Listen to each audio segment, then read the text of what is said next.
My name is Satyendra Das. Srila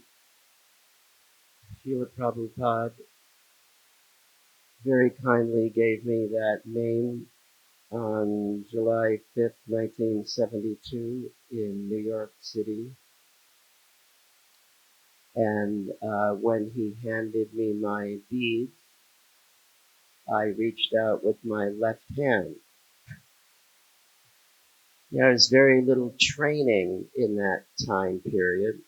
So, but very kindly, he looked at me with great compassion, and he just said, no, that hand. And I felt, just there was no, criticism, or he was just like correcting a child. And then he said, your name is Satyanarayan. He said, this is another name of Krishna. I love the way he said Krishna. So some people think Satyendra, no, this is Satyendra Puja, and Satyendra this, and the Prabhupada said, this is another name of Krishna. So I'll accept what Prabhupada says. So I just wanted to discuss a little bit about my history with Srila Prabhupada. In 1969, I was going to the University of Buffalo in New York. I wanted to be a doctor. And so at that time, there was some amazing situation happening in Buffalo as far as the Hare Krishna movement was concerned. It almost became like a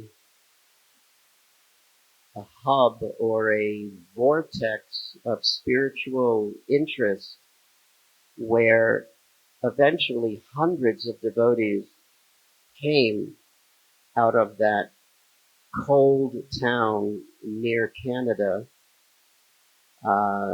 And it was amazing. A great percentage of the leaders of the movement came from this place, Buffalo, New York. So I was very fortunately brought there, or guided to go there. And there were very nice classes being given. And one thing happened there is that Srila Prabhupada came to that university in a place called Haas Lounge. I think he came with Allen Ginsberg, and so of all the places Prabhupada himself came, but I clearly was not ready to see Prabhupada yet, because it's all like a haze to me. In fact, the place is called Haas Lounge, and I call it Haze Lounge because I was in a confused state. A lot of us were taking, various intoxicating substances, but just the fact that Prabhupada was on stage and I was only a few meters from the Shakyavesh avatar of God, obviously that had an eternal impact on me. So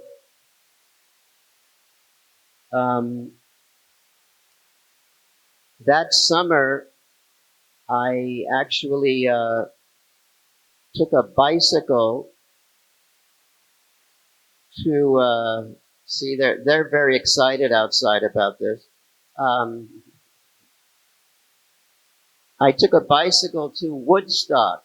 You know, the original Woodstock. I don't even know if people even remember it anymore, or if anyone, the more youthful devotees remember it. But it was the most famous rock festival in the history of rock festivals. And I had started going to the temples in at Buffalo, and so I knew the devotees.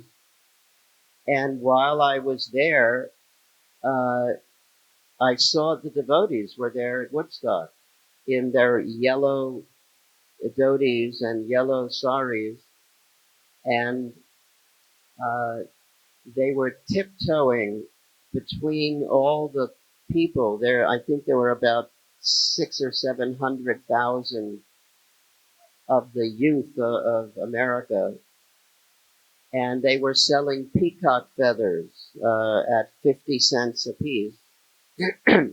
And I yelled out, "Hari Bol!" And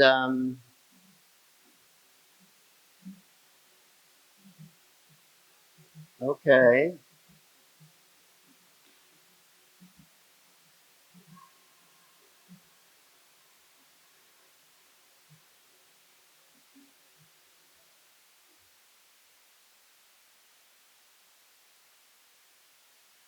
that doesn't really help me, but I know it's a very important day for sure. Far more important than what I'm. Well, so that they were very shocked to hear the sound of a devotee and or an aspiring devotee, and so I became more and more interested in Krishna consciousness, and so I hitched. I also don't know if that's done these days, but you put your thumb out and you catch a ride. So I hitched a ride all the way to New Vrindavan, and it was a very, very sweet place. I was just attracted to how pure it was described in a book called The Handbook of Krishna Consciousness. I just wanted to experience that. And so during that summer, we took a van from New Vrindavan up to Detroit, where Srila Prabhupada was going to arrive at the Detroit airport. And so we assembled at the airport. There were so many devotees from all over the area. I think they even came from New York. And everyone was saying, "Prabhupada's coming, Prabhupada's coming." And so there was an escalator. Some of you may have heard me say this before, but it just shows it's genuine. I'm not making it up. There was an escalator which connected the uh, doorway from the runway, into the gate area where we were standing. And Prabhupada, we didn't see him, but we heard he was coming up the escalator. But what I saw, and may I be struck by lightning if what I'm saying is not true, I saw an effulgence coming out of the escalator well. I didn't see him yet, but there was an incredible, powerful light and sound coming out, mostly light.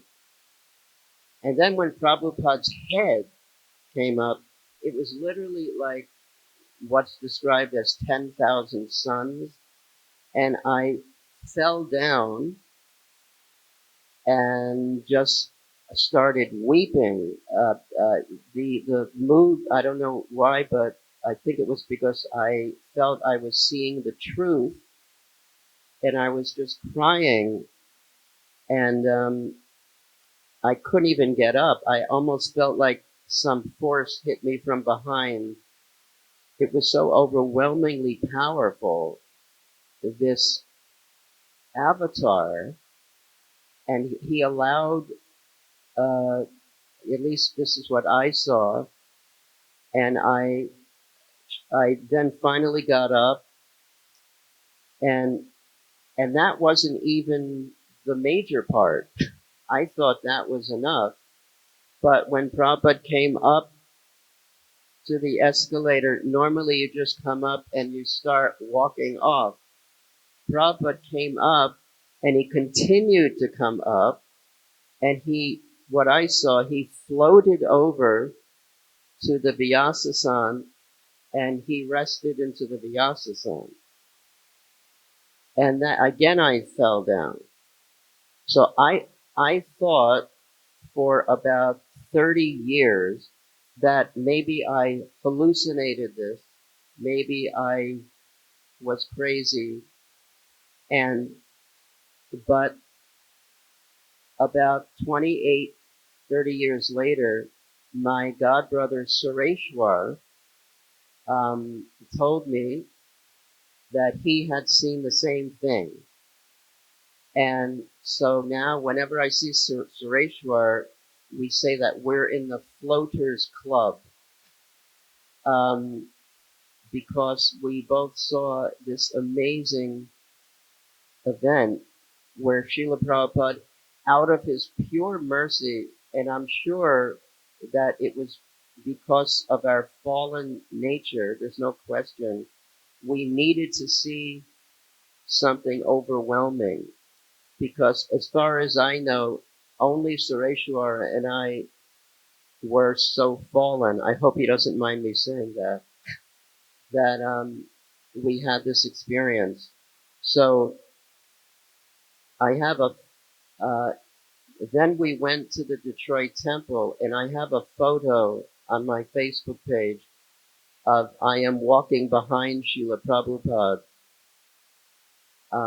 as he's just glowing, and they had just thrown off flower petals off the roof of the Detroit Temple, and he has this big beaming smile. And when he went on the Vyasasan, I sat right in front of him, and I felt he was looking at me and right through me. And that night, there was a feeling of being. It's just, these things are hard to describe, but it was a feeling of being in some type of transcendental happiness. And I remember waking up the devotees saying, is this what Krishna consciousness is like? Is this, because it was so different than anything I had experienced. Um, we, so soon after that, I joined a traveling temple bus run by this Rupanuga Swami. There were two sets of buses. One was the Radha Damodar buses, which everyone's heard about. But I believe a little before that was this one bus that we had, Rupanuga's bus, and I was the pujari on that bus, and it was very nicely set up, and we went up and down the East Coast.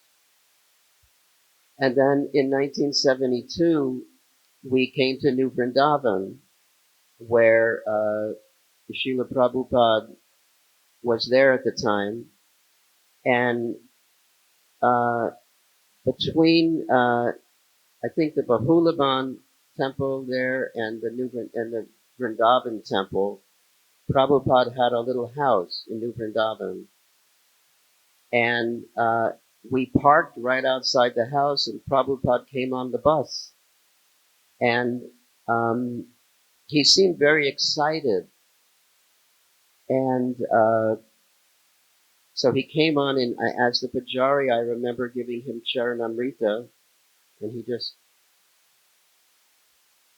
was grave, and then he saw the deities,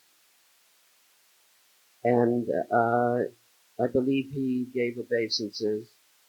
I felt that he was feeling very grave, and but at the same time, I felt excitement coming from him. And then he went through the doorway, We had a shower on the right side, and he went, like that. But the real ecstasy happened in the kitchen. Um, he went back to the kitchen. We used to we used to cook while the bus was moving like 100 kilometers an hour down the highway. We would be cooking, and the ghee would be going like that in the wok, and we were cooking what we called chaporis, a combination of a chapati and a puri. And we had spices in glass bottles, but we could not keep the glass bottles on the shelf because they would just fall off and crash. So what we did, we took the top we screwed the top off of the glass, and the shelf was here, and underneath the shelf we screwed in the top so that you could just take the glass and screw it in and screw it out, if you understand what I mean.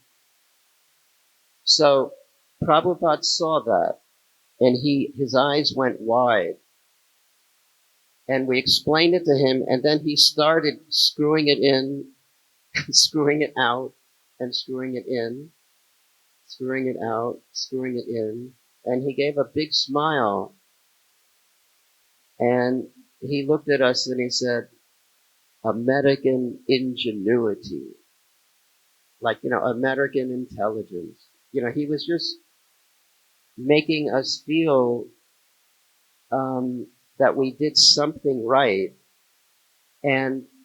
But I was feeling that Prabhupada really loved movement, action, the idea of just do it.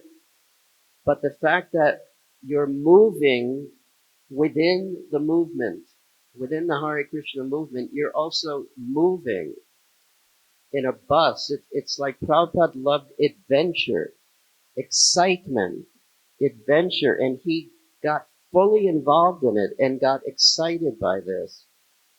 And it was just wonderful to see him take such a tiny detail and appreciate it, that we used our God-given intelligence to, to help this moving temple succeed.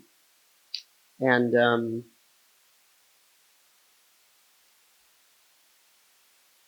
so at that same time in 1972, our bus was parked there. But Prabhupada had some very famous lectures called the Bhagavad-Dharma lectures in 1972. And we brought him up on a palanquin up to the top of the hill in New Vrindavan, where they had set up a very big pandal tent. And there were hundreds and hundreds of devotees there. And Prabhupada gave these lectures day after day, and they were very powerful. And I remember at the end of one lecture, there were some, like, hippies who hadn't become devotees yet, or maybe they were just visiting. And Prabhupada was talking about, hogs, dogs, camels, and asses.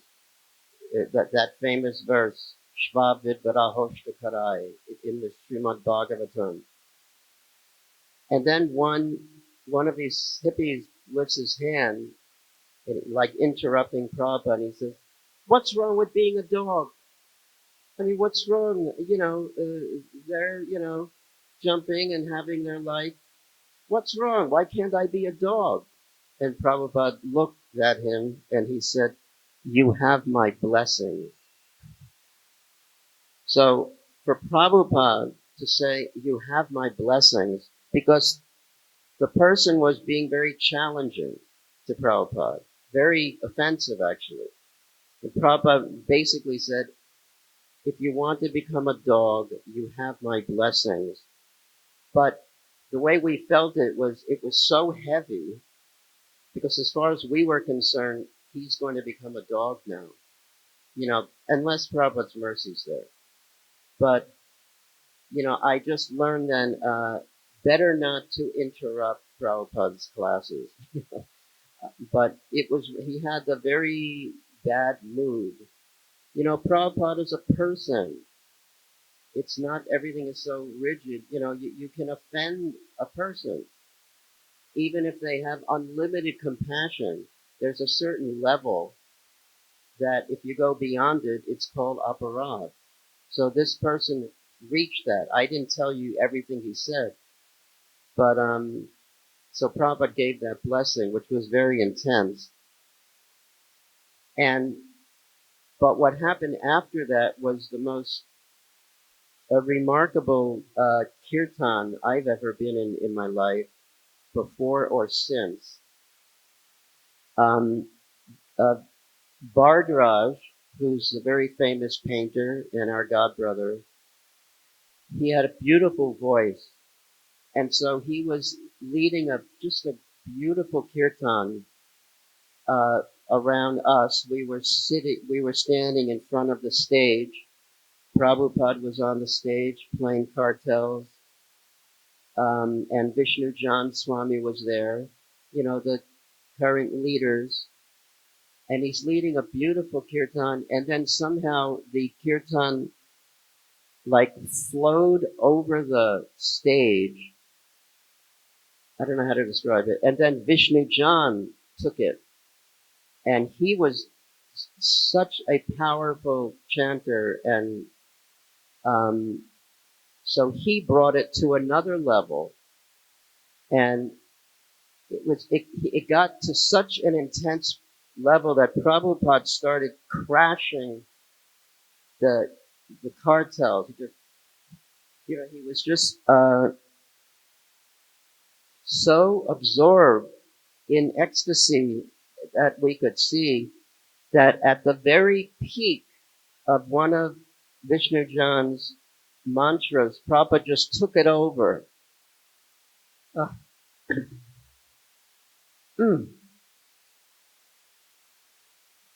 and the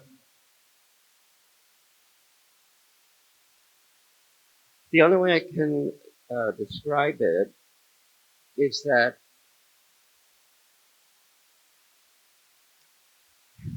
the skies opened up, and love of God poured on all of us. And we were, we couldn't even chant anymore. We were gasping. And everyone rushed to the stage, I don't know, 400 arms reaching out to Prabhupada. And by then he was just, the tears were coming down his eyes. And, eventually it must have stopped, but, we were so devastated. And it's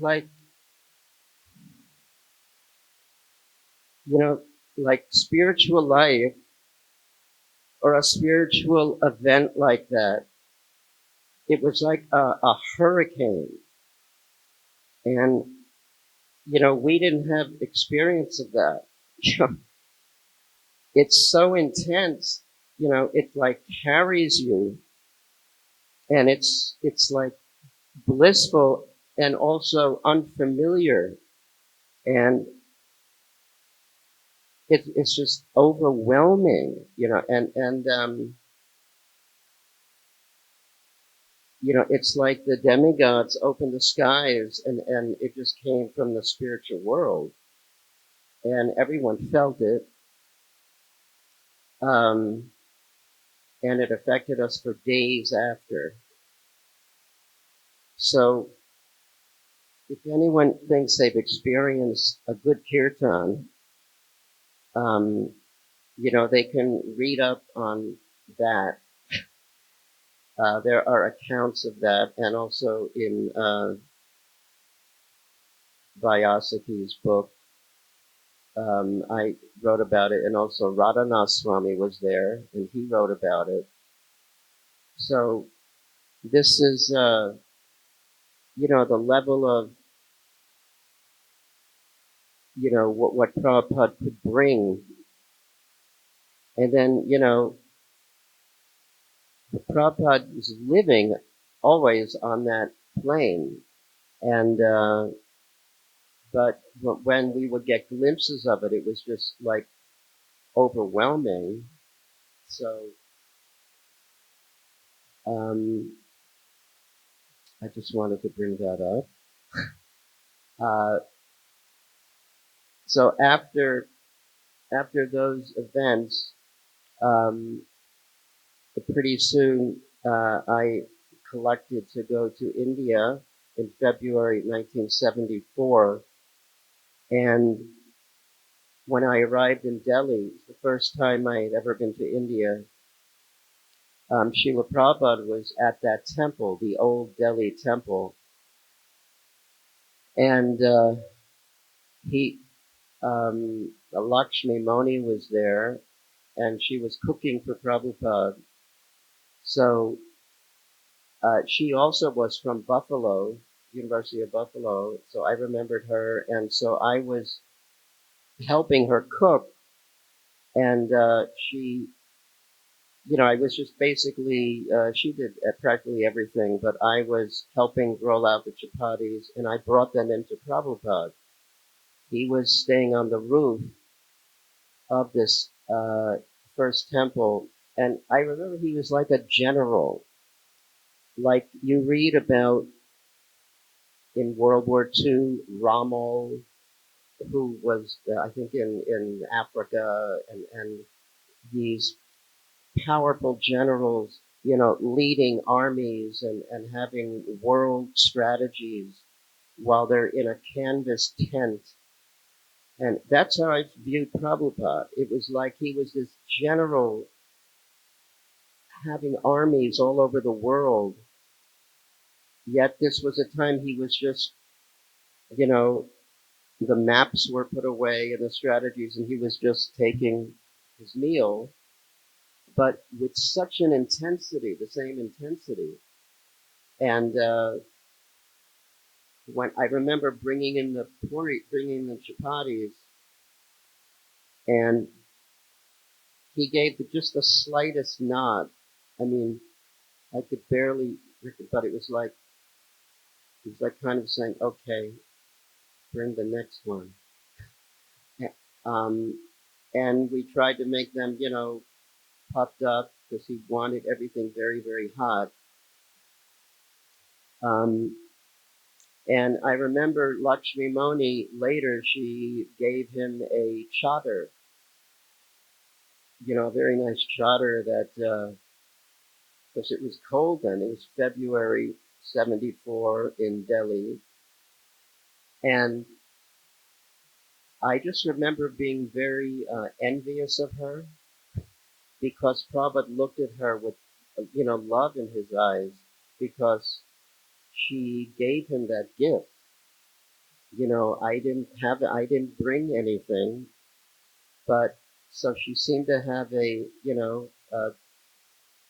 more refined, a deeper understanding at that time, and I'm sure still now.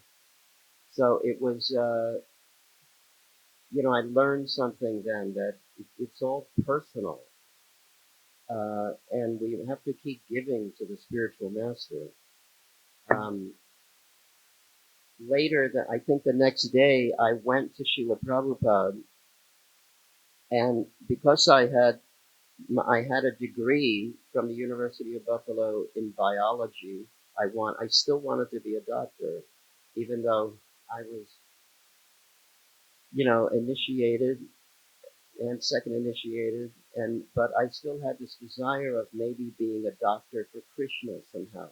So Shrita Kirti was actually massaging Srila Prabhupada. It was a very, beautiful winter morning with the sun, and being massaged on the roof. And not so intelligently, I walked up and just said, to Prabhupada, um, Prabhupada, I had written you a letter about studying under your Kaviraj in Calcutta, and he just went, not now. So I kind of, as I've said, I felt like jumping off the roof of the temple because, I kind of displeased Prabhupada. I shouldn't have interrupted um, his massage. But I said, okay, I'll hope to speak to you later, Prabhupada. So later was, I think, 6 months later, or maybe a year later in Calcutta. Um, well, but before I get to that, while I was still in Vrindavan, um, afterwards, afterwards from Delhi, I came to Vrindavan. We had a caravan of cars. This is again in '74. And where the temple is now, there was just a big crater, a big hole with, a few cement beams with the rebar or the metal coming out of the top of the pillars, and a construction tent where Tamal Krishna Maharaj was sitting there with some others, and we would have, uh, you know, Mangalartik outside in the in the cold, um, and Prabhupada was there, and he would be giving class every day, and the only building really that was there that anyone could stay in was Prabhupada's room. It wasn't finished, but it was enough where Prabhupada could stay there, and so we were staying in the Fogel ashram because there was nothing here. Um, and every morning we would run to hear Prabhupada's class. So one day we ran to the class and sit down, and Prabhupada starts speaking. It was very intimate. This Lakshmi Moni was there, and Guru Das, Gunarnava, Yamuna, um, just a few others. And so while Prabhupada's speaking, suddenly he looks up, and this big, huge smile comes across his face, looking behind us, and we all turn around, and who walks in but the George Harrison of the Beatles and Ravi Shankar, the very famous sitarist. And it was like I was thinking, here we are in the most important place in the creation with the greatest Shaktivesh avatar sitting in front of us, and then the most famous people coming to visit him. I mean, it was just, we felt very fortunate. So George went right up to the front, right in front of Prabhupada's desk, the same desk, and he took his beads out, and he was just sitting very straight, just focused dead on to Prabhupada. And Ravi Shankar went to the back, and he had sunglasses on, and I felt, that's interesting. There just seemed to be a difference in consciousness, perhaps. And Prabhupada's class kind of shifted to talking about the importance of giving everything to Krishna. And I thought that was interesting to say that with George there. But he wanted, he wants us all to surrender.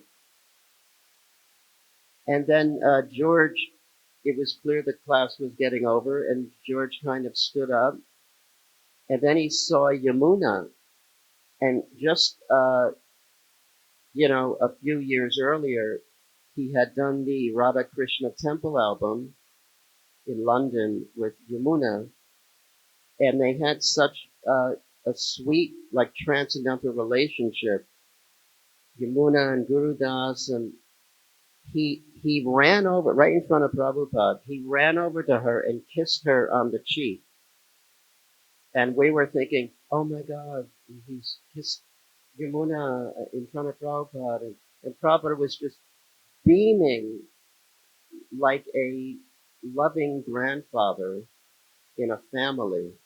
Um, it was just such a beautiful moment, and and then ultimately he told Guru Das to bring prasadam, and George said, "Oh, Prabhupada, we want to go see the Yamuna," and so they talked a little further, and then George and Ravi left in a little car. But the feeling that we all had of our fortune to be with the pure devotee Paramahansa Shaktavesh avatar in the holiest of all holy places in the free world, and then the most famous people coming in, that we were in the right place. And again, this was all by Srila Prabhupada's mercy. Um,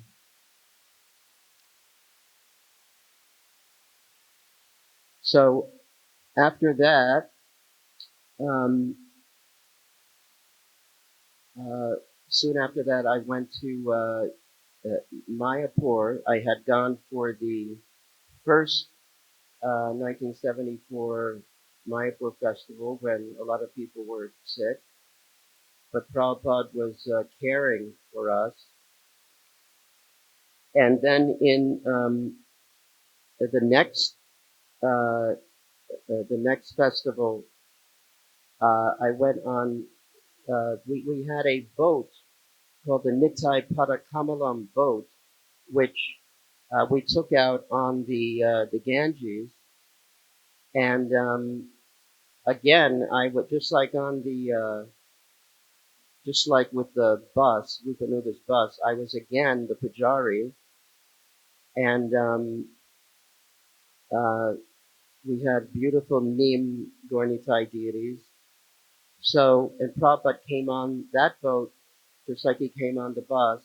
Again, the phrase I use is he loved movement within the movement, action, adventure. Prabhupada was the greatest adventurer. It was just so exciting being around him. And again, I remember giving him the Charanamrita. So a very interesting thing happened. Um, after the festival is the hurricane season in Mayapur, and these hurricanes come very quickly. But this was the time when we would take the boat out. So we took the boat down the Ganges, and some places in the Ganges is so wide you can't even see the shores. But we would, go village to village, taking the deities out on palanquin. They would give bags of rice and mangoes. And one day, when we were tacking, which when you take a boat like this, you go up river or down river. That's the way to catch the wind in the sails, called tacking. We would we were in the middle of one of the largest parts of the Ganges when we suddenly saw in the distance a strip of black, and we knew what that meant. that meant a hurricane was coming. Um, so we, but I didn't see it because I was behind the curtain dressing the deities. And so I'm just, as usual, just, dressing, the Gauri tie and, you know, looking for the, the right jewelry. And then suddenly I felt the temperature drop about 15 degrees in a second. And the boat just stopped in the middle of the river, which is what happens before the hurricane actually hits. So it did hit, and then the boat almost started surfing on one of the waves that was created by the hurricane. And there were three Majis who are Muslim boatmen on the boat trying to figure out what to do because the sail would not come down.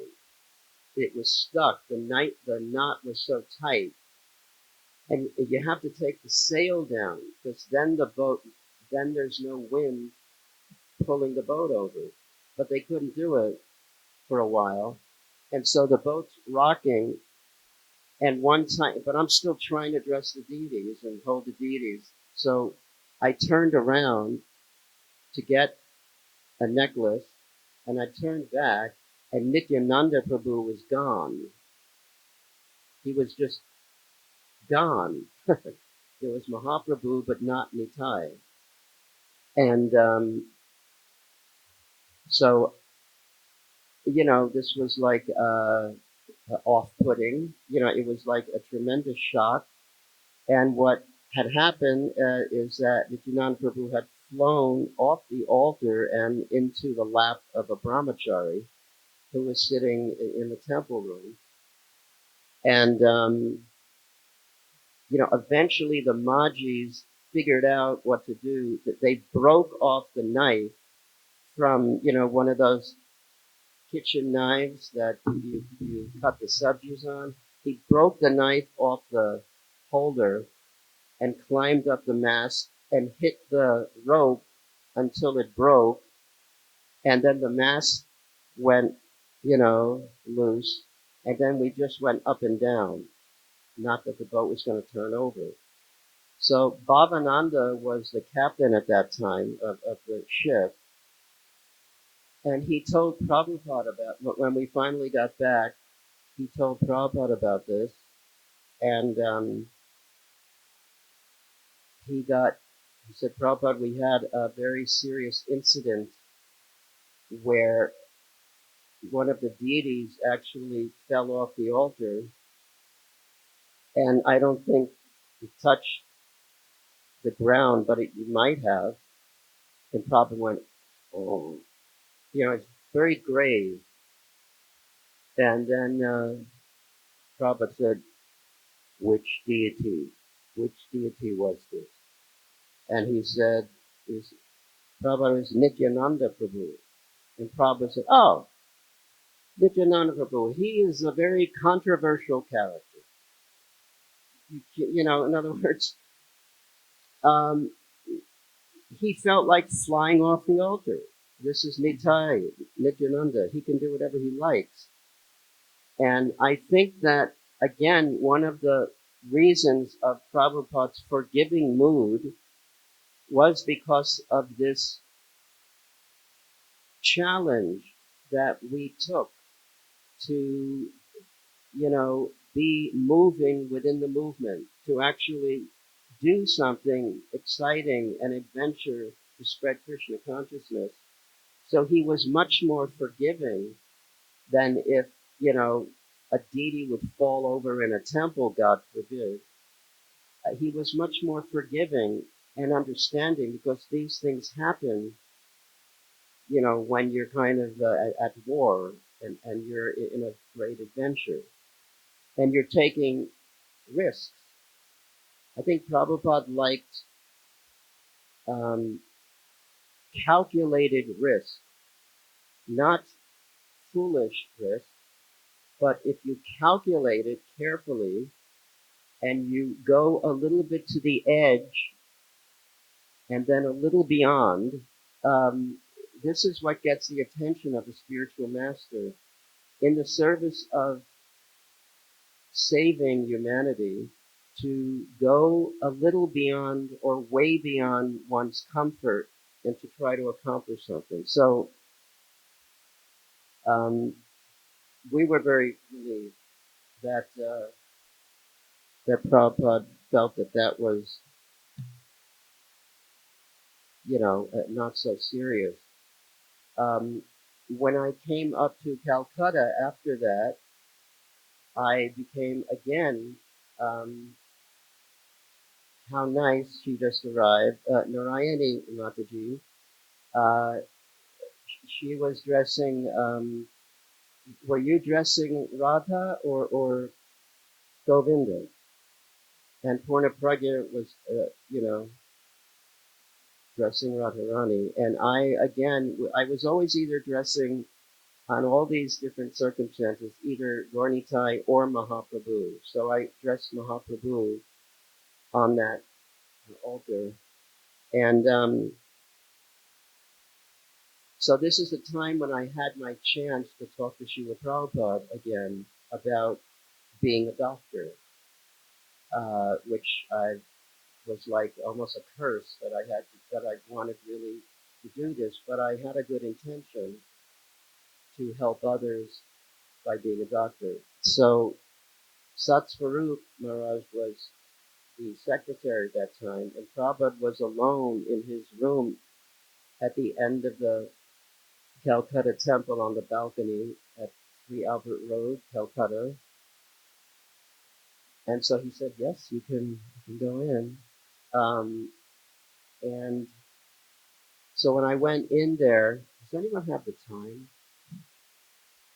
It's hard to see it. 5:43. Thank you very much. So when I went into Prabhupada's room,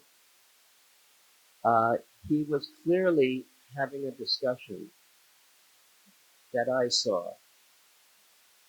And Prabhupada, one of his most comfortable poses, behind his desk, and it looked like he was explaining something. And but when I looked over, there was no one there. So I felt that, again, I had disturbed Prabhupada.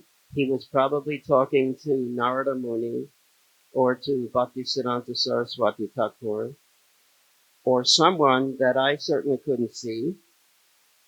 But it looked like an animated discussion. So I can't comment any further on that. But I just felt, again, I interrupted him. So I just gave obeisances, and the experience, I was like not feeling so good then that I had displeased him again, but that was about to get worse. I, asked Prabhupada again. I said, Prabhupada, I wrote that letter, and I had seen you in Delhi. So I, I'm wondering if I could study under your Kaviraj, Ayurveda. And Prabhupada said, Ayurveda? Western medicine is very advanced. Western medicine is very advanced. So at that point, I didn't know what to say because I really did want to be a Western doctor. And I had said Ayurveda because I thought, how could Prabhupada say no? It's the Vedas, But he did say no. He said, Western medicine is very advanced, And then I'm thinking, well, should I tell him I want to be a Western doctor? And then he said, whatever medicine that works, just use it.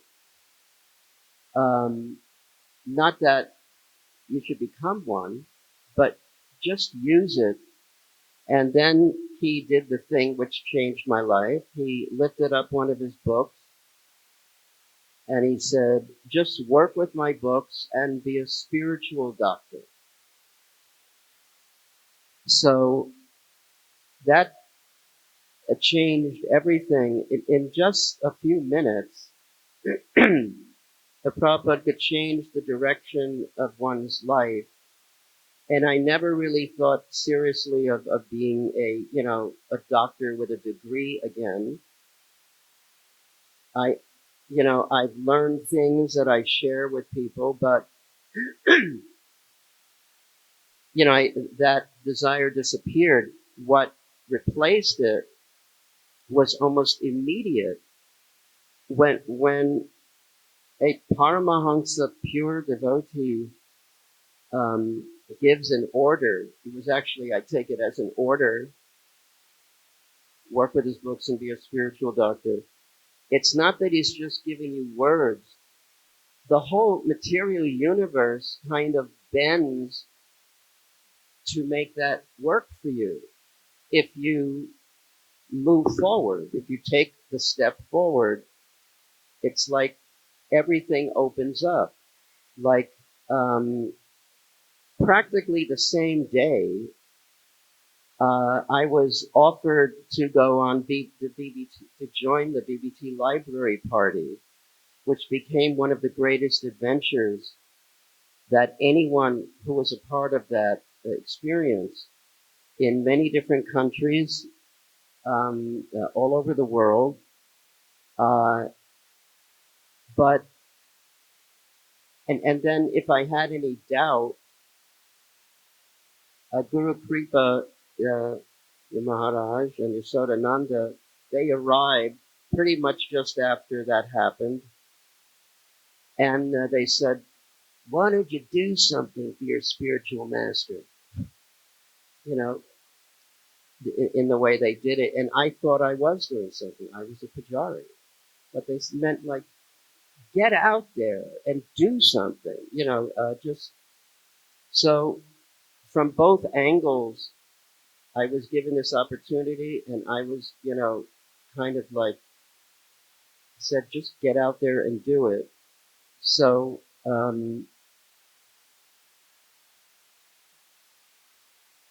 that, opportunity just was amazing. It just, allowed me to go all over India and 14 countries outside of India.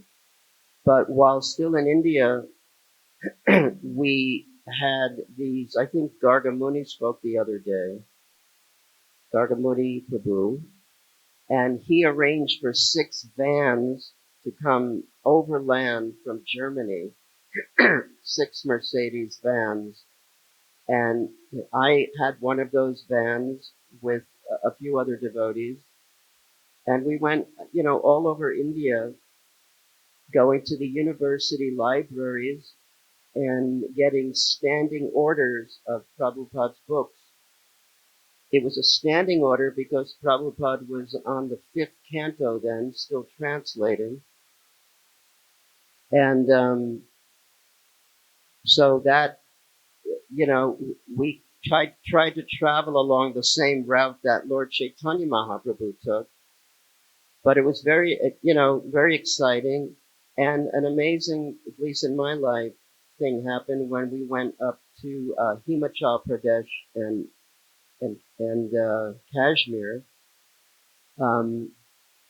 I was, we would kind of split up cities according to the numbers of universities. And so I had this university up in Himachal Pradesh, which was actually a Muslim-oriented university, and was able to get a standing order of Prabhupada's books there. And also my partner at that time, Vyasaki, he went to another place and got it in a public library. So when we eventually came back down to, is this too loud? No. We came back down to Vrindavan. Prabhupada was here on November 9th, 1976, which is just a few days from now.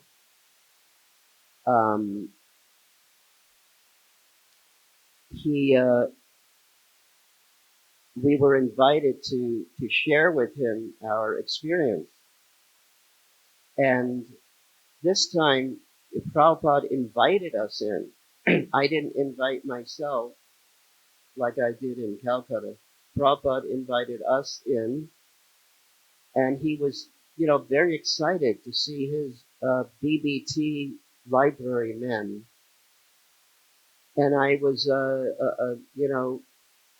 fortunate enough to sit in front of Prabhupada and describe these events that happened. And but first I said there's a tunnel, Srila Prabhupada, from Jammu to Kashmir, and it's 4,000 feet high, and it's a very long tunnel. And then Prabhupada corrected me, and he said, "No, it's 14,000 feet high." And I said, "But Prabhupada, I thought I saw the sign. It said 4,000 feet." He said, 14,000 feet high. And I learned about 25 years later that the sign said 4,000 meters, not 4,000 feet, and 4,000 meters is 14,000 feet. So Prabhupada didn't call me an idiot. He just gently corrected me. But I was shocked, and I said, "But Prabhupada, how do you know this about this tunnel? How do you?" And he said, "I went through that tunnel to deliver my first 3 Srimad Bhagavatams to a library in Srinagar, and that's the library that Vyasaki delivered the books to, and he got the same person to take Prabhupada's full set. So that was historically important.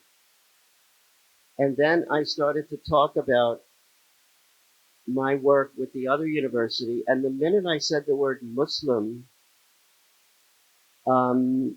all I can say is that there was a childlike type of excitement that I experienced coming from Prabhupada, because he's Muslim. And it clearly it seemed to me a very deep feeling, and he leaned forward. I remember in the Calcutta temple, when I said, "Can I be a doctor?" he leaned backward. But this time he leaned forward and he said, "Tell me more." And I started to explain, what happened, and they took a full set.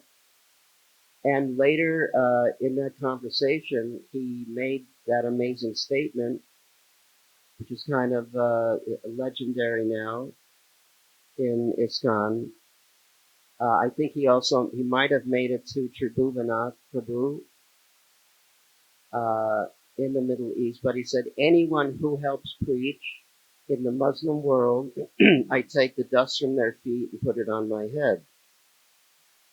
And as far as I know, Prabhupada never made such an emotional statement to something that he called important. Prabhupada thought science preaching is extremely important. The TOVP, extremely important, practically immeasurably important, and the science preaching. But to say that he would take the dust from the feet of his own disciples if they were preaching the Muslim world, I believe that is a level of mercy that seems reserved only for that type of work, the Muslim preaching, which I could talk for 20 hours now about how the current book distributors who distribute Arabic books throughout the world, throughout Europe, to visiting Arabs who visit from the Muslim world. They visit the Western world as tourists and students. When they get a book, it changes their heart. They're very shocked to see something in Arabic because no one gives them anything in Arabic.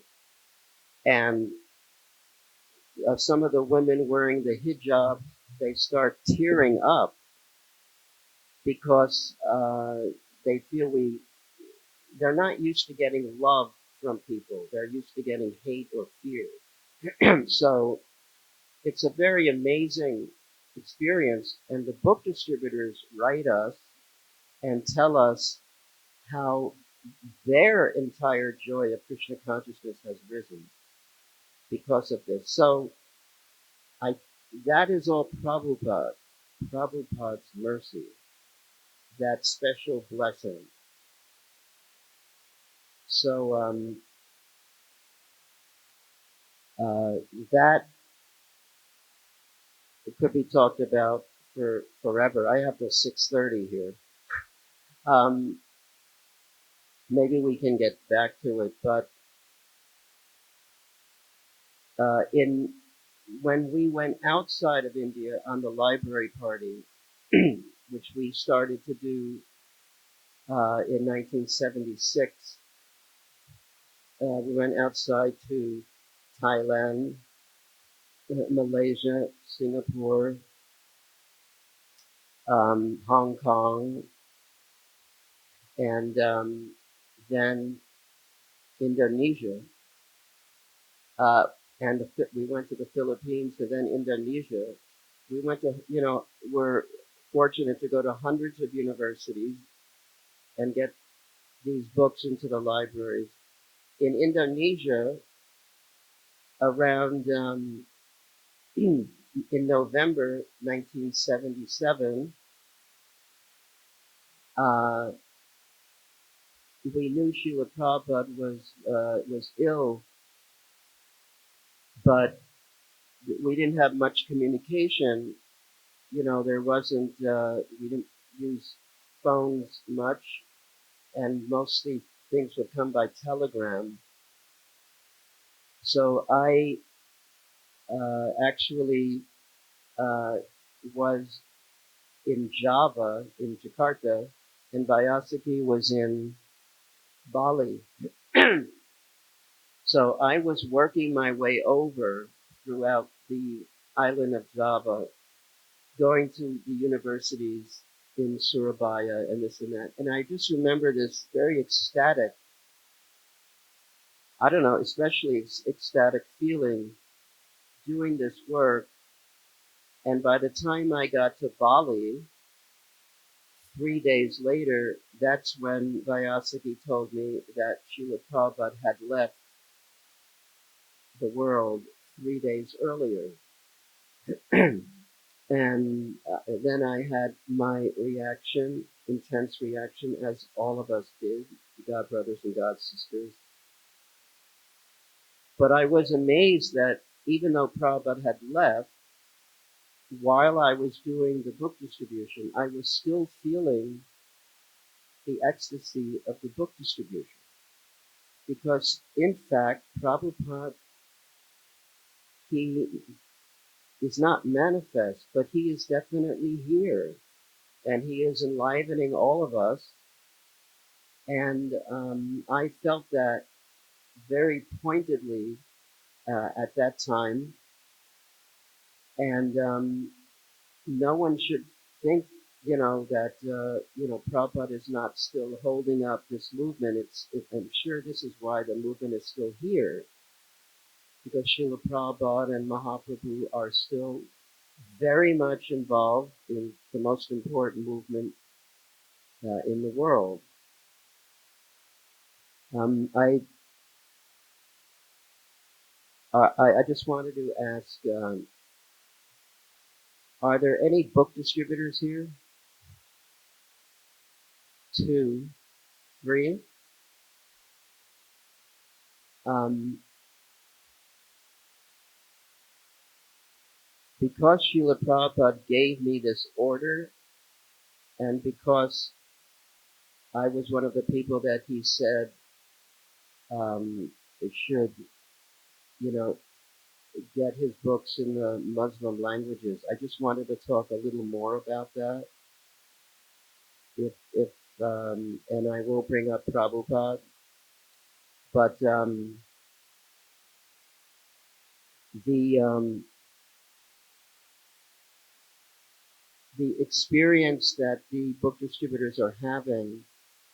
But let me put it this way: there's a tendency when you're in a specific country like India to concentrate only on the local languages, like Hindi especially, and then the other regional languages, Telugu, etc.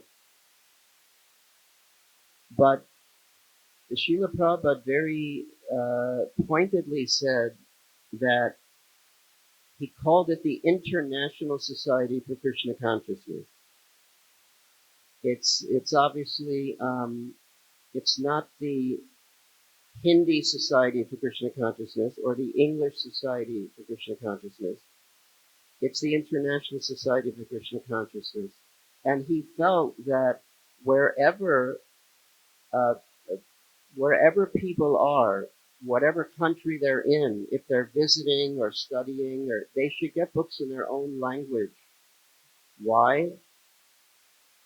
It's a fact that the first cognitive experience, the first experience we have within the womb is the sound of our mother speaking our mother tongue.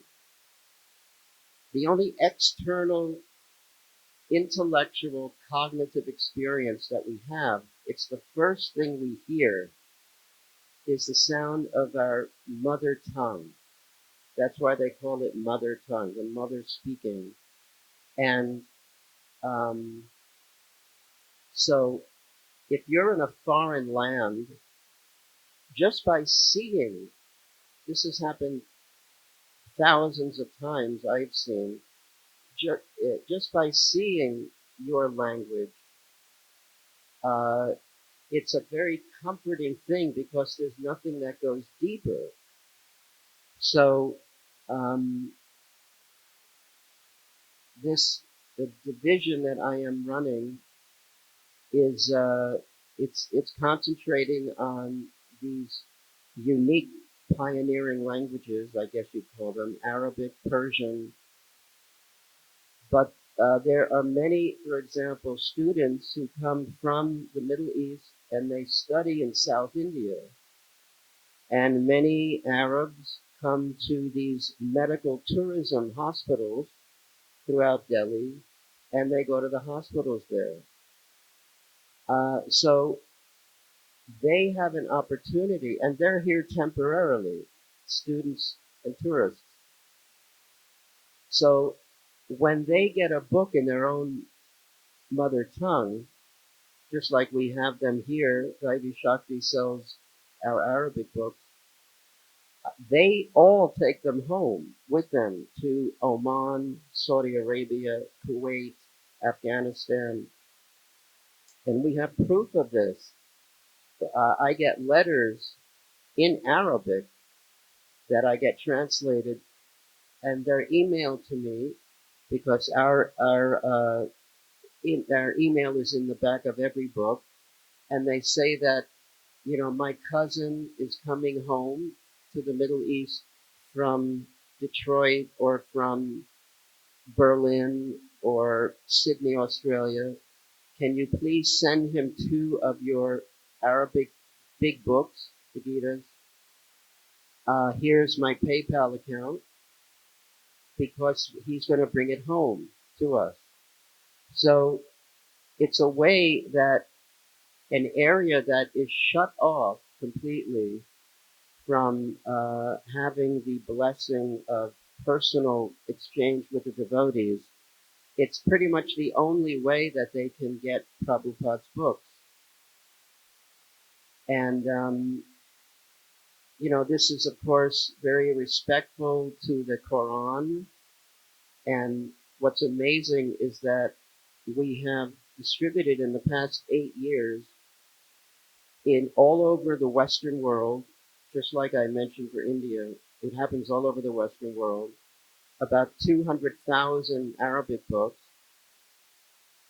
and I have not gotten one single complaint by email, and also the devotees have not had one single incident, um, because it's the exact opposite. They're so amazed we did this for them. And you have to realize that they are, these are family people, students, they're people, and they want happiness like everyone, and they are being tired of being called the T word, terror, you know, they, they want to themselves get above religion. They're tired of this, and they have a fascination with ancient knowledge from India, which is our doorway to speak to them. Oftentimes you don't have to say a word. You just show the Arabic book and they're stunned, and they love India. Sometimes the women dress up in saris and they like Hindi movies. That they, their heart is changed in a second. And so, you know, wherever you are distributing books or whoever is hearing this, thank you for listening. Please consider Prabhupada's blessing that he gave, I don't know exactly how many years ago, 1976 to 2021. We're just a few days away from that anniversary. But he gave a blessing like he never gave for anything else. And it seems to me that anyone who gets involved, because of that special blessing, you will have your choice of flower airplanes back to Godhead. It's my feeling.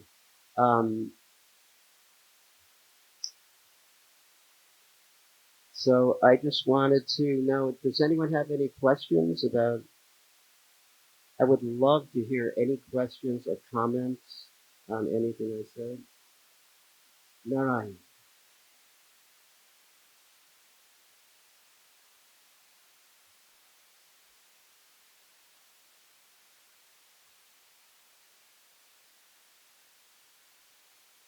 Yes. Yeah, that would be nice if that was due to our work a little bit. But why not?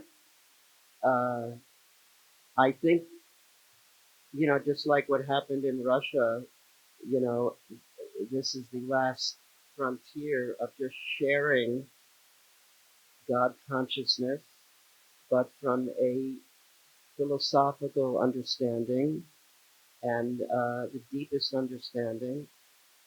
And, when one of these books, because the customs, they don't mind if someone brings back a book on yoga or philosophy, if they're a tourist or a student, they take them home and it can be shared to 10 people, 20 people. So that 200,000 could be 4 million seeds. So that could have helped with this. It's a stretch, but it's possible. And I really thank you for bringing that up, because that is something that probably would never have been contemplated 20 years ago or something like that. It's astounding. Um, Yeah, we're, you know, we have what's very popular now in book distribution is to sell books in stacks. They do this, especially in the USA and Europe. A stack of books sells as easily as one book. So we want to have a Haridas Thakur stack, Muslim stack. And we have 4 books so far. The Gita, The Perfection of Yoga, Beyond Birth and Death, and Perfect Questions, Perfect Answers. We want to add the Ishopanishad because the Arabs are very fascinated with a spiritual philosophy and also the science of self-realization in Arabic, which is like the number 2 book in the world as far as popularity in Krishna consciousness. So that'll be 6 books. And to interest the book distributors, the serious book distributors, they always want to get a lot of book points. So what we were able to do is to raise the book points significantly just for Arabic book sales and Persian Farsi book sales. For example, A Perfection of Yoga in Arabic gives 12 times the amount of points as the Perfection of Yoga in Hindi or English. And also the Gita gives 3 times as many points. We did this because we understand that the devotees need some encouragement, some special incentive. I have a joke that, I've never, like I said, I've never had one problem with an Arab or Muslim when they see the books. I only have problems with the devotees who, just because to try to convince them how easy this is. It's, that's a joke, but it has taken 8 years of going around the world and just showing videos of this happening. But now it is a thing in the book world, the foreign language book distribution, especially Arabic and soon Persian.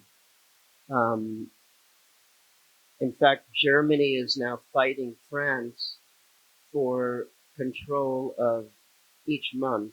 They want to be the top book distributor in Arabic. Prabhupada started this book points system because he knew how competitive his foreign disciples were. So he would laugh when they would be fighting with each other to get the top bookstore. But now the Arabic books are, have the most points. So, we're hopeful this will grow and grow. Can anyone else please enlighten me with any comments or questions?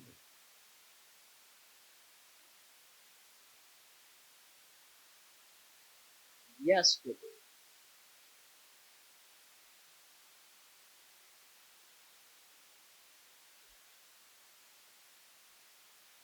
Can you speak louder, please?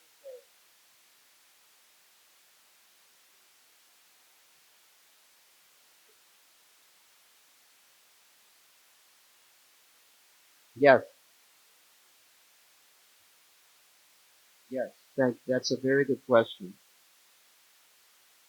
One of the reasons why that I was mentioning that the millions and millions of Arabs who visit the Western world want to go above uh, religion is because of the bad name they are getting from these isolated incidents that are terrible, and it gives a very difficult bad name to one of the to Islam, um, and there are 1.8 billion Muslims, uh, there were 200 attackers who did that horrible, um, those horrible things, and it is uh, it is not a representation of of Islam in general. And this is what I said. I had to go through this again and again with the devotees. We have to have discrimination. You know, there's practically 2 billion Muslims who want Prabhupada's message. And the only way that we will change the others and change the sane Arabs and those terrible incidents that happened and the people that did that is by changing the consciousness. Just like when, um, you know, Mahaprabhu wanted to kill the person who threw the pot at Nityananda Prabhu, Nitai said we have to change the consciousness because if you want to kill them, you'll have to do away with everyone because everyone is sinful. And so, this is why, partially why Prabhupada gave such a blessing for this, because if spreading Krishna consciousness in Arabic and in Farsi can be done in by the super soul in the most intelligent, carefully calculated way to just share this knowledge, then it will be like considered a very great achievement.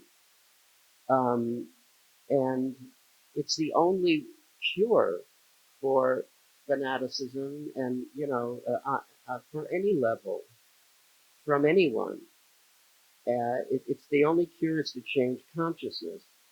And the way to do that is by distributing Srila Prabhupada's books. It's Krishna, Prabhupada said he wrote through me. So, and the way to do that is to put it in their language so that it goes deepest in the heart. So, the way to do that is to distribute the book, the Arabic books.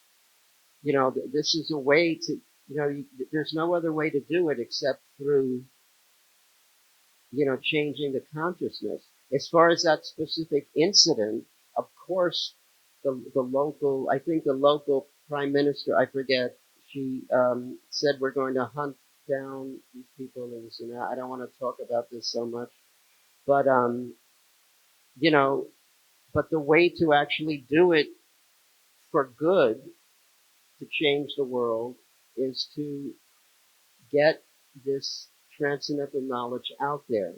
And like I said, everyone we have met, which is the 99.9999% of them, of the Islamic faith, from our experience, they want knowledge. They love God. They have we've seen things that, they're the only ones that reach out for the books. I'm distributing it in 15 languages, and the English language is being distributed all over. When I've seen again and again and again and again that when an Arab gets Prabhupada's books in their own language, they'll go like, "Mashallah," like, "Wow, my Allah," and they sit on the curb of the street and start reading it. I haven't seen Japanese do that, or Chinese, or Americans, or, they have a fascination with spiritual philosophy and knowledge. They really want it. I mean, they're intense about it because They, more than anyone, don't like what happened in Bangladesh because it's giving them that they just want to be treated like normal human beings. And that's why it's such an effect when the devotee comes with love in his eyes instead of hate or fear, and then shows what we did, because Arabic is a sacred language for them.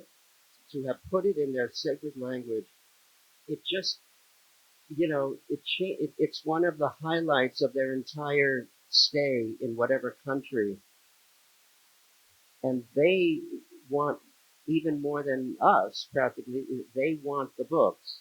They, I mean, even more than the distributors, they want the books.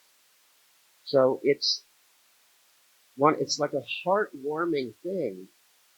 I have a Facebook page with over 100 photos. I can give the address to anyone here, and just one picture says a million words. That to see these Arabs in like full dress or Western dress visiting, but just beaming and showing the book, wanting to take their pictures. Um, it's like it's like the spiritual revolution is happening, and we just want to continue that because they know in their heart, and everyone knows that there's one God, and God is not Hindu, he's not Jewish, he's not Muslim, he's not, he's the supreme being, and that means we are all brothers and sisters. We're all his children. So this is spiritual knowledge, and they love hearing this because it shows them instantly that we're all together in this. So it's, I can talk more about this later. If there's any other questions, we just have a few minutes. Oh, yes.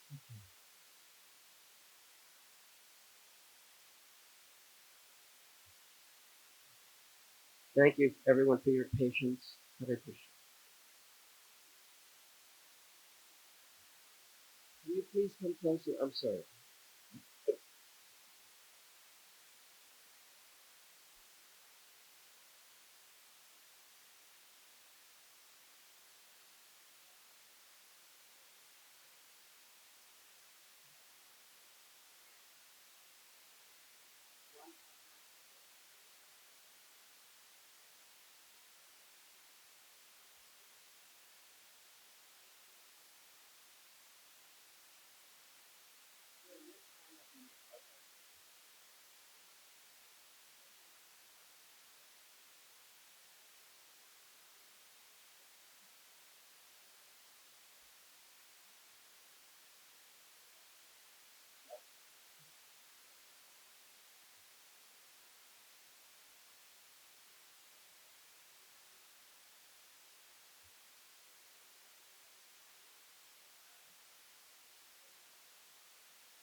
Maybe I'm just saying that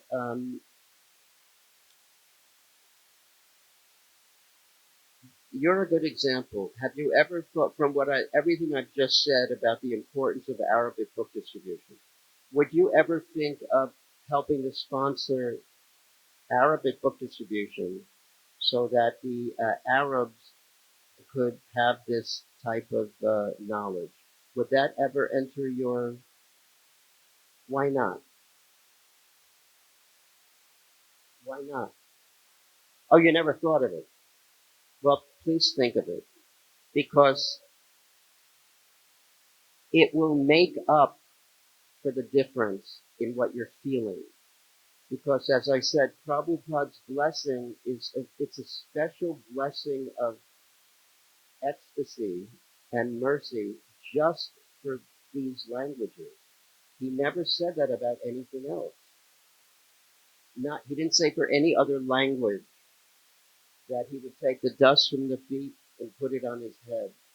So if you want to feel happiness and fulfillment, I cannot think of anything that you could possibly do, even outside of book distribution. I can't think of anything uh, more than at least trying to help with Arabic book distribution. It's Prabhupada's own words. You know. Thank you so much. Such a good question.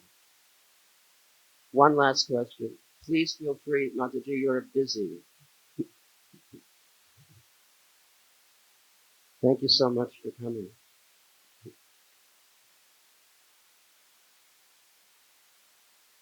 Oh, go ahead. I'm sorry.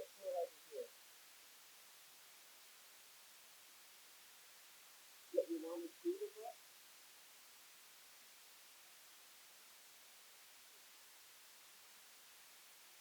Yes, yes. We have books here, and you could definitely put them in the library. So yes, I can help you do that. Prabhu?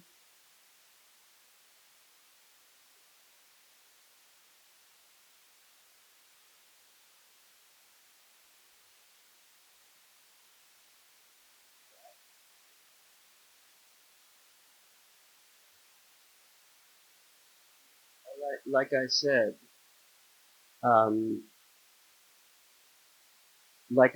the experience of the devotees who are distributing the books is not, it's transcendental to that. That what you're saying. He's saying that, it's considered like a very negative thing, our books. Is that correct? Yeah, I know. Well, what I'm saying is, let me tell you some other examples.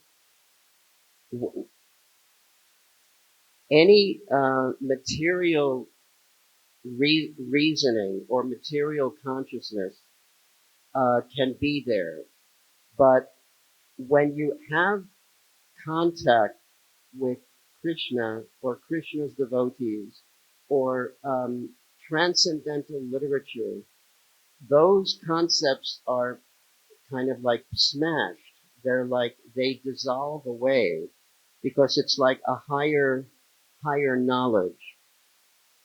Just to give you an example, um, they do book distribution in Los Angeles to to in English and also Arabic, and so many times these are Arabs that have just come from Saudi Arabia and Oman and Kuwait, and again they see what we did for them, and they a number of them are so fascinated that they come back to the temple and they even come into the temple and they're standing like this in front of the deities because their consciousness has been changed. On another level, I'll give you a card so you can see some of these photos, but the director of Islamic studies at the University of Bahrain, and Bahrain is 24 kilometers from Saudi Arabia, which is considered the very center of what you're saying. This professor, you will see him smiling, this big guy, holding the Arabic Bhagavad-Gita, and he took our devotee by the hand across the campus, and he forced the director of the library to take a box of them. So I'm saying that when you actually get personal with any human being, whether they call themselves Jewish or Hindu or Muslim, and you give them genuine spiritual knowledge, it takes them immediately above whatever limited understanding they may have.